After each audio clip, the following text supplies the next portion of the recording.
Why We Buy, The Science of Shopping by Paco Underhill. Picture a dimly lit room, humming quietly with the sound of videotape players. A researcher sits hunched forward, eyes glued to a grainy black and white monitor. He's been watching for hours, searching for something, anything that makes sense. The footage? A hidden camera in a department store, trained on a rack of men's neckties near the entrance. On screen, a man walks up to the tie rack. He starts browsing, pulling one out, running his fingers across the silk.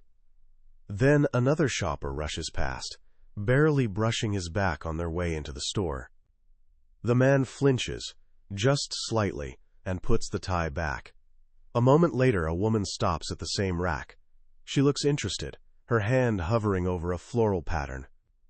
But then a couple squeezes by, and the husband's briefcase bumps her from behind. She immediately steps away, adjusts her coat, and walks off without the tie. Over and over, the researcher watches the same scene play out. Shoppers approach, they browse, and then they get bumped. Like flipping a switch, their interest vanishes. They abandon whatever they were looking at and move on. He notices something else too. Women especially seem to have an invisible bubble around them. If that bubble gets popped from behind, they bolt. The researchers had stumbled onto something fundamental about human behavior in stores. They gave it a name that would become legendary in the business world: the butt brush effect. This little discovery wasn't just amusing. It was a clue, a single thread that, when pulled, began unraveling the entire hidden world of shopping behavior. And the man leading that research team, a kind of retail Sherlock Holmes, was Paco Underhill. His book, Why We Buy, isn't your typical business book. When it first came out, it became a national bestseller, got translated into dozens of languages, and fundamentally changed how giant companies like McDonald's, Microsoft, and Estée Lauder think about customers. Underhill calls himself an urban anthropologist. Instead of studying remote tribes in jungles, he turned his scientific lens on the places we visit every day: supermarkets, malls, fast food restaurants. He and his team of trackers have spent hundreds of thousands of hours quietly following shoppers, filming them, documenting their every move, where they walk, what they touch, what they read, and what they completely ignore. What he found is that we're far less random than we think. We move in predictable patterns. Invisible forces guide us. The design of a store can either encourage us to spend more time and money, or it can frustrate us into leaving empty-handed. Today I'm going to share the secrets Paco Underhill uncovered.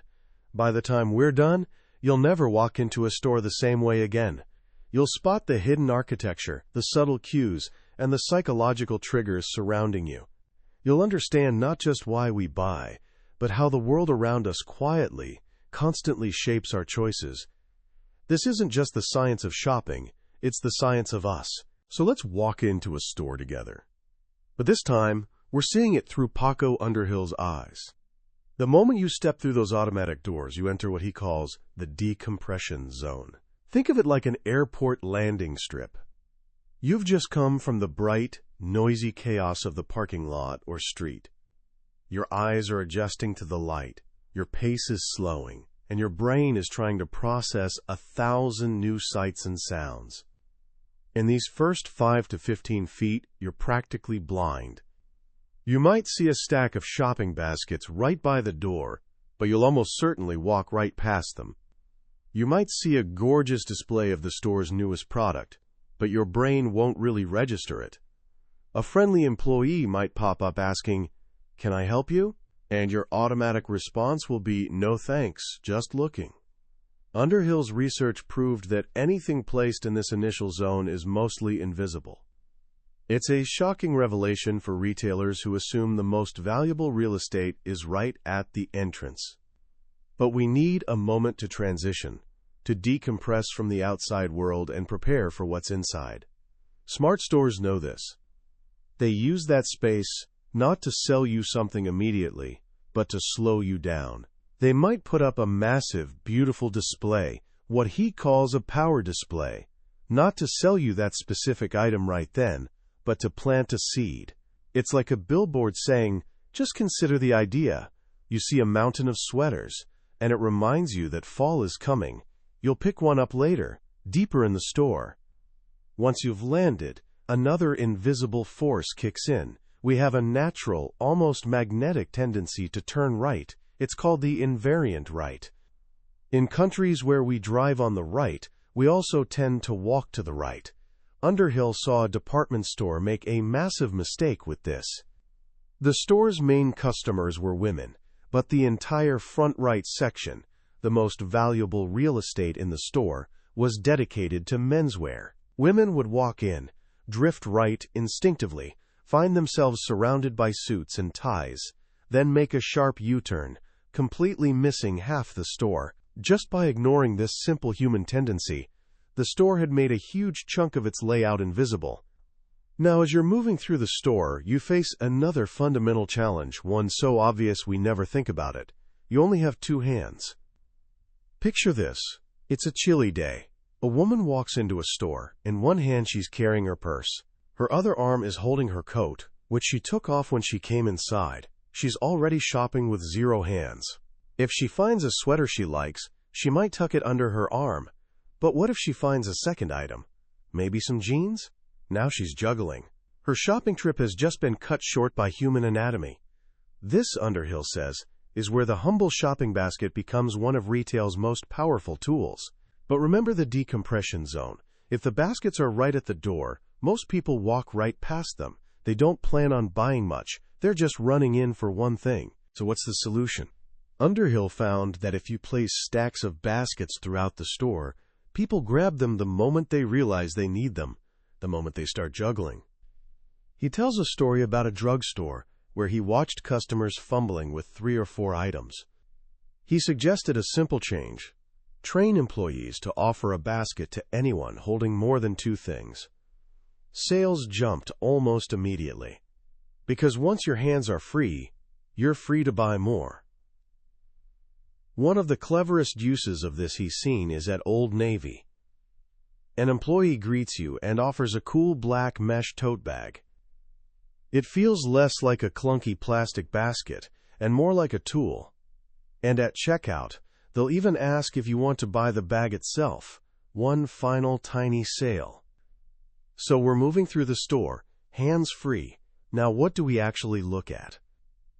This brings us to another of Underhill's insights. A store is a 3-dimensional advertisement. Every sign, every display, every shelf is part of a silent conversation with you, the shopper. And most of the time, that conversation is a mess. Marketers love designing beautiful, clever signs in quiet, perfectly lit conference rooms. But that's not where we see them. We see them in a busy store, at an angle, partially blocked by another shopper, while we're trying to find the cereal aisle and keep our kids from running off. Underhill's team discovered we read signs in predictable ways, depending on where we are and what we're doing.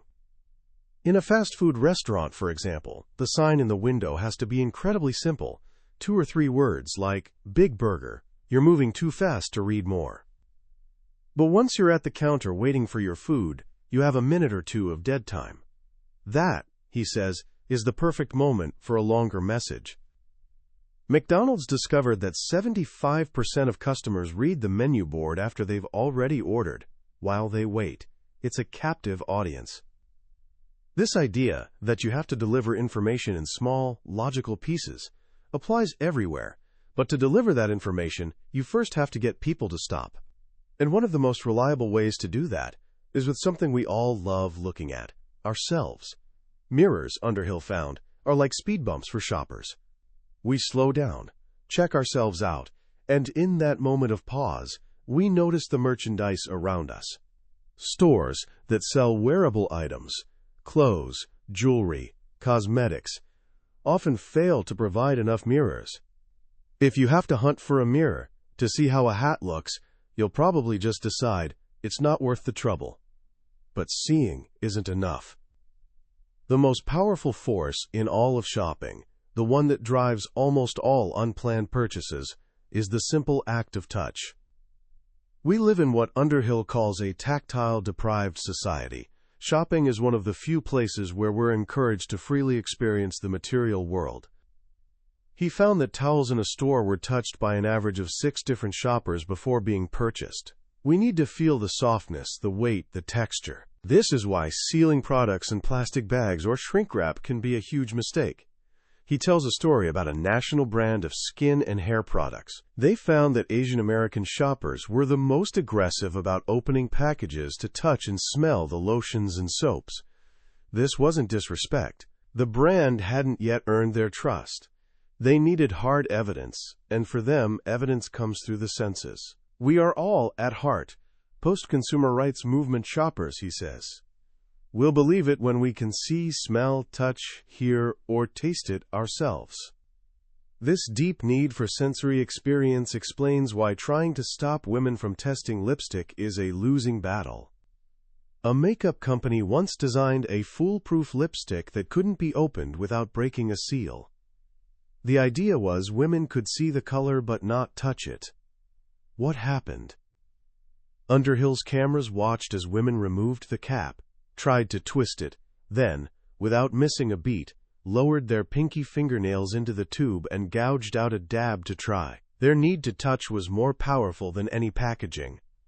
The ultimate act of trial is, of course, the dressing room, and it's here, Underhill says, that most stores fail spectacularly. He argues the dressing room may be the most important part of a clothing store, more important than the sales floor itself. It's a selling tool, not just a convenience. Yet most are designed like afterthoughts.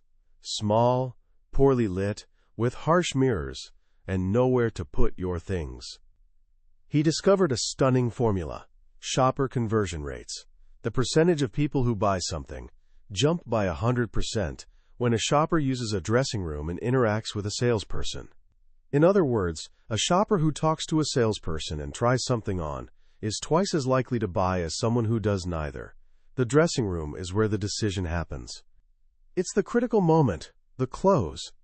And yet stores treat them like public changing stalls.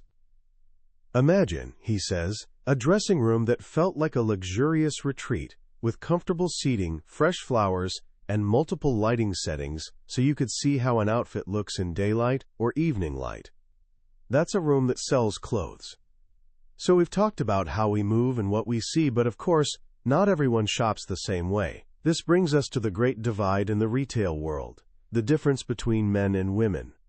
Underhill frames it with the classic hunter-gatherer analogy. Men, for the most part, are hunters. Shopping is a mission. They want to go into the store, find their target, grab it, and get out as quickly as possible. They move faster through aisles. They spend less time looking. And they almost never ask for directions. You can watch a man circle a section once or twice, unable to find what he's looking for, then just give up and leave without ever speaking to an employee. He shops the way he drives. For a man, the only thing that stops him from buying a piece of clothing he takes into the dressing room is if it doesn't fit. Underhill's research found that 65% of male shoppers who tried something on bought it. For women, only 25%. For women, trying something on is just one part of a longer consideration process. Because men are so mission-oriented and anxious to leave the store, they're also far more suggestible. And they're less likely to look at price tags. Only 72% of men do, compared to 86% of women. For some men, ignoring the price is a measure of confidence. This makes them much easier to upgrade to a more expensive item. Women, on the other hand, are gatherers. They can enjoy the act of looking, comparing, and discovering. Two women can spend a day at the mall, buy nothing, and have a wonderful time. They move at a more relaxed pace. They're more patient, more inquisitive, and far more discerning. He tells a wonderful story from a study in an Italian supermarket. His team watched a middle-aged woman at the meat counter, methodically picking up and examining package after package of ground meat. A man walked up, stood gazing for a moment, grabbed a package, and was gone. Then a couple with a baby came by. The husband picked up a package and brought it to his wife. She inspected it and shook her head. He returned it and chose another. Again, She shook her head. Exasperated, she left him with the baby and got the meat herself. The entire time, the first woman continued her careful research, finally selecting one package and moving on. Women, Underhill explains, demand more from the shopping environment. They need to feel comfortable, unhurried, and safe. This brings us back to the butt brush effect. Women have an acute aversion to being jostled from behind. This is why narrow, crowded aisles are so harmful. A woman won't bend over to look at something on a bottom shelf if she feels vulnerable. This sensitivity means women prefer shopping in sheltered areas, little nooks and corners, away from the main flow of traffic, where they can browse in peace. But the world of shopping isn't just divided by gender, it's also divided by age. And the two most powerful and often overlooked demographics are kids and seniors. Kids, Underhill says, now go everywhere. The old model of mom doing the shopping while the kids are at school is long gone. Families now shop together, and that simple fact changes everything. He lays out 3 rules for dealing with children.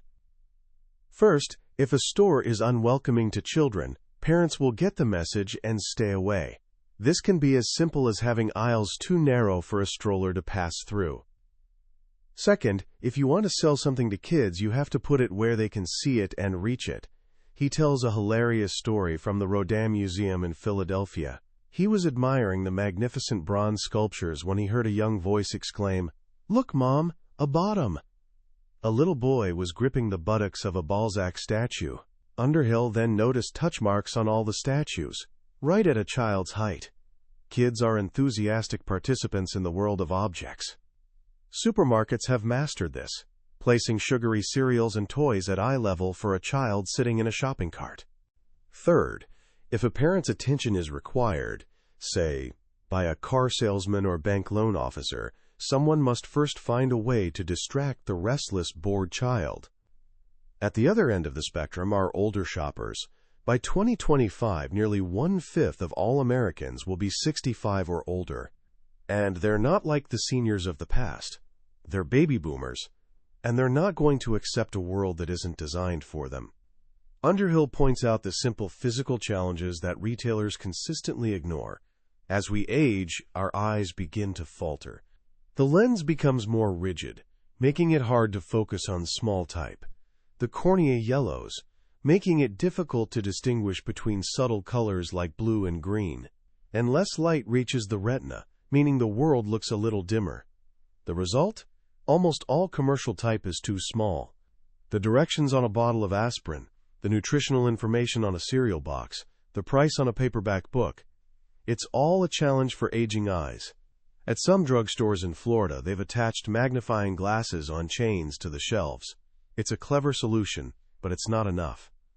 It's not just about eyesight. Older shoppers can't bend and stretch like they used to. He found that drugstores often stock unglamorous but necessary products, like concealer cream for older women, on the very bottom shelf. His cameras have caught elderly women literally crawling on the floor to find what they need. A simple change, moving those products up 2 feet, makes a huge difference in comfort and sales. All these different elements, our bodies, our senses, our gender, our age, come together to create the complex dance of shopping. And a store must manage all of them at once. This is where Underhill introduces his concept of the Big Three: design, merchandising, and operations. Design is the physical store itself, merchandising is what you put in it, and operations is what your employees do. The 3 are completely intertwined. A decision about one affects the other 2. He gives a perfect example. A chain decided to save money on design by replacing its solid wooden shelves with cheaper wire grid shelves. But on the wire grids, the boxes of products were constantly tilting and falling over. This created a huge new problem for operations. Employees now had to spend hours straightening the shelves. The money saved on shelving was lost to labor. The clothing store, The Gap, is another example. Their merchandising strategy is having everything folded on wide, flat tabletops, so shoppers can easily touch and unfold the clothes. This requires a specific store design, the tables. But it also creates a huge operational cost. Employees must spend their entire day refolding sweaters and shirts. For the Gap, that's a conscious investment. The cost of labor is worth the benefit of letting customers touch the merchandise. Finally, Underhill talks about the subtle magic of merchandising, the art of getting products to jump up and grab shoppers' attention. A big part of this is the science of adjacencies, placing one item next to another to create a spark. Some adjacencies are obvious. Put the belts near the trousers, the tomato sauce near the pasta. But others are more creative. He describes a restoration hardware store where, on top of an expensive wooden chest of drawers, there was a big glass jar filled with shiny chrome-plated hammers. You might walk over to look at the strange display of hammers, and as you do, you suddenly notice the chest it's sitting on. You realize it's not just a prop, it's for sale. You weren't looking for furniture, but the surprising juxtaposition made you stop and consider it. It's this kind of creative thinking that separates great retailers from mediocre ones. He tells the story of a clothing chain vice president who explained how they sold a simple t-shirt for $37. "We buy them in Sri Lanka for $3 each," she said. "Then we bring them over here and sew in washing instructions in French and English. We don't say the shirts are made in France, but you can infer that if you like. Then we merchandise the heck out of them. We call it an expedition t-shirt, and we sell a lot of them." It was, Underhill says, the most depressing and valuable lesson he ever had. It shows that merchandising isn't just about placement. It's about storytelling. It's about creating a narrative that transforms a simple object into something desirable. And that, in the end, is the magic at the heart of Why We Buy. When you finish reading Why We Buy, you feel like you've been let in on a secret. The world, which once seemed like a series of random storefronts and aisles, suddenly reveals a hidden logic. You start seeing the patterns everywhere. You notice the decompression zone in your local coffee shop. You watch people instinctively drift to the right at the supermarket. You see a mother struggling with a stroller in a narrow aisle and think, this store doesn't understand. Paco Underhill's greatest gift isn't just that he's a brilliant observer, it's that he has deep and genuine empathy for the human being at the center of it all, the shopper. He reminds us that behind every transaction is a person with physical limits, emotional needs, and simple, predictable desires. We need our hands free. We need to feel safe. We need to be able to read the label. We need a place to sit down. In a way, his work is a powerful form of consumer advocacy. By showing retailers how to create better, more comfortable and more humane environments, he makes the experience better for all of us. A store that understands the butt brush effect isn't just trying to sell more ties. It's showing respect for a woman's personal space. A store that provides seating for the bored husband isn't just trying to keep the wife shopping longer. It's acknowledging that shopping is often a social, and sometimes complicated activity. The book is filled with dozens of these small, powerful truths. But the biggest lesson, the one that stays with you, is that success in retail, and perhaps in any business, is not about spreadsheets or supply chains. It's about people. It's about paying attention. It's about understanding that the obvious isn't always apparent until someone takes the time to look. So here are a few simple ways you can start applying these ideas in your own life. First, the next time you go to a store, try this. For just 2 minutes, stop shopping and just watch. Stand in a corner and observe. Where do people go first? Where do they stop? What do they touch? You'll start seeing the invisible dance that Underhill describes. It will turn a mundane errand into a fascinating human experiment. Second, think about your own habits. The last time you bought something you hadn't planned on, where was it? Was it on an end cap display right in your path? Was it near the checkout counter? Was it something you picked up and held? Start recognizing how the environment influences your own decisions. It's not about resisting it. It's about understanding it. This self-awareness is a form of power. And third, appreciate the details. Notice the stores that get it right, the ones with clean, well-lit dressing rooms, the ones with helpful employees who don't just point, but walk you to the item you're looking for.